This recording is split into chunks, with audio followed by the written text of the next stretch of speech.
이 오늘 본문의 말씀을 통하여 하나님 주시는 은혜가 여러분의 삶에 넘치기를 축복합니다.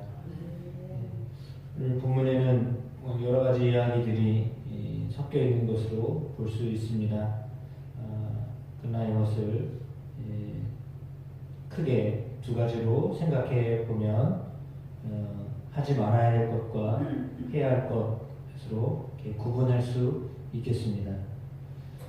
본문에 보면 1절에 내일 일을 자랑하지 말아라 말씀하고 있습니다. 그러면서 2절에도 타인이 너를 칭찬하게 하고 내 입으로는 하지 말아라 라고 말합니다. 스스로 자랑하지 말아라 라는 것입니다. 내일 어떤 일이 벌어질 수 있을지 알 수 없기 때문인데 칭찬은 스스로 하는 것이 아니라 다른 사람이 해야 하는 것이다 라고 말하면서 하지 말아야 될 것, 그것은 스스로 자랑하지 말아야 될 것을 말하고 있습니다. 또 하지 말아야 될 것이 있는데 3절과 4절에 분을 내는 것입니다. 분노하는 것입니다.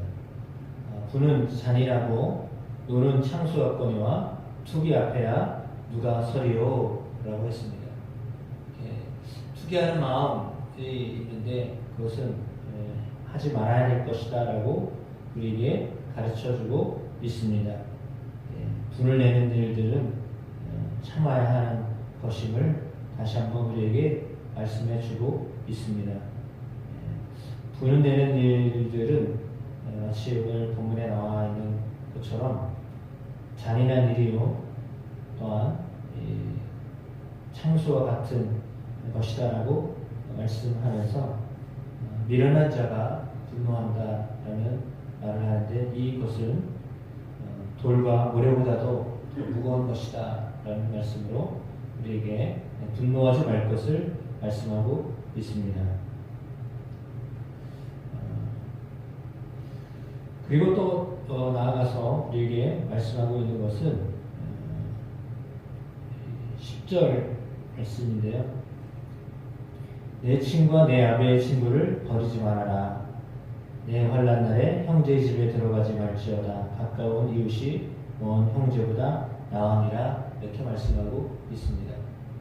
사실 이제 반대로 말을 해도 큰 문제가 되지 않는데, 하여튼 친구들을 버리지 말아라 라고 했습니다. 너의 친구와 내 아비의 친구들을 버리지 말아라. 환난 날에 가까운 이웃이 형제보다 낫다라는 말씀을 했는데 이것은 가까운 이웃과 더불어서 잘 관계하며 살아야 된다라고 하는 것을 알려주고 있습니다. 오히려 가까운 이웃이 멀리 있는 형제보다도 나을 수 있기 때문입니다. 물론 그렇다고 형제보다 더 가까이 이웃을 과의 관계를 잘 맺고 살아라 라고 하는 말씀은 아닌 것 같습니다. 그러니까 형제와도 가까이 해야 되는데 그러나 가까이 있는 이웃이 나을 때가 있기 때문에 그 이웃과의 관계도 잘 맺고 지내야 된다라고 하는 것을 권면하고 있는 것입니다. 따라서 우리가 가까이 있는 사람을 마치 멀리 있는 사람처럼 여기며 사는 것을 어쩌면 지혜롭지 못한 행동임을 우리에게 말해주고 있습니다. 내 주변에 있는 사람을 가까이 할 수 있는 지혜가 또 우리에게도 있게 되기를 간절히 소망합니다. 그러면서 해야 할 일에 대하여서 우리에게 말씀하고 있습니다. 그것은 오전에 면책은 숨은 사람보다 나으니라. 친구의 아픈 책망은 충직으로 말미암은 것이나 원수의 잦은 입맞춤은 거짓에서 난 것이니라. 배부른 자는 꿀이라도 싫어하고 줄인 자에게는 쓴 것이라도 다니라 라고 말씀하셨습니다. 그러니까 책망을 하거나 책망을 듣는 이것을 잘 해야 된다라고 말씀하고 있습니다. 정말 좋은 친구는 나의 잘못을 면전에서 이야기해주는 친구입니다.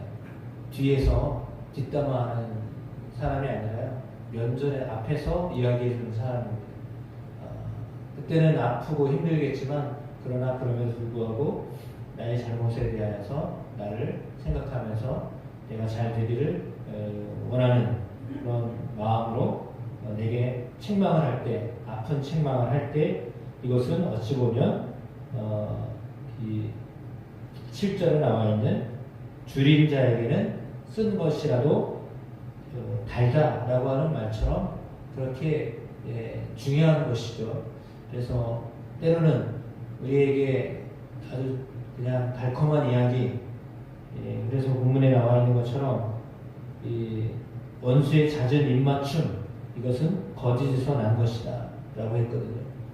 그러니까 좋은 말만 하고 전혀 나쁜 말 얘기하지 않는, 잘못된 게 뻔히 보이는데도 불구하고 그냥 이렇게 가르쳐주지 않고 내버려 두는 것이 때로는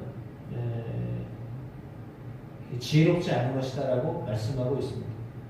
그러니까 말하는 것도 사실은 어렵습니다. 책망한다는 것은 사실은 그것이 쉬운 일이 아닙니다. 용기가 필요합니다. 그런데 그걸 들을 준비도 되어 있어야 하죠. 말하는 것도 어렵지만 사실 듣는 것도 어렵습니다. 그래서 그 말하고 듣는 것, 특별히 책망에 대한 이야기는 더군다나 더 그렇습니다.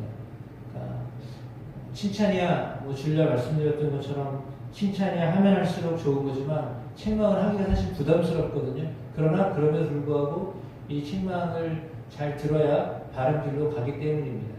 물론 방법 중에 하나로 칭찬하는 방법이 있겠고 책망하는 방법이 있겠지만, 그러나 오늘 잠언은 숨은 사람보다는 차라리 책망하는 것이 낫다라고 말했습니다. 속으로 사랑하고 있잖아, 이거는 알 수가 없습니다. 정말 사랑하고 있어도요, 말하지 않으면 알 수가 없습니다.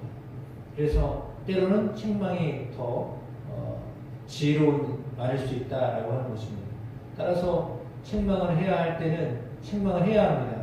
그리고 들을 줄 아는 귀가 있어서 쓴 맛을 내가 느끼더라도 쓴 게 사실은 내 몸에는 닿을 수 있기 때문에, 그렇잖아요. 우리 입에, 우리 혀에 단맛만 좋은 게 아니라 사실은 쓴 게 좋을 수도 있는데 그런 것입니다. 그래서 하나님이 우리에게 사랑한다고 하시는 말씀을 하기도 하지만 또 때로는 잘못됐다고 책망하기는 하시는 말씀을 하시기도 하거든요. 우리가 어떻게 다 잘하겠습니까? 사람이 어떻게 모든 것을 다 완벽하게 할 수 있겠습니까? 그래서 때로는 책망을 듣기도 하는 겁니다. 그때 오늘 말씀처럼 쓰지만 달게 여길 수 있는 줄인 마음, 나를 향한 말이구나 라고 받아들일 수 있는 그런 귀한 은혜가, 귀한 마음이 여러분에도 있게 되기를 주의 이름으로 축복합니다.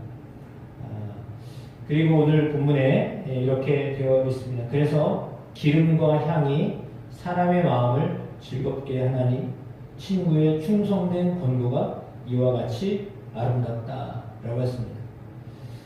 기름과 향은 막을 길이 없습니다.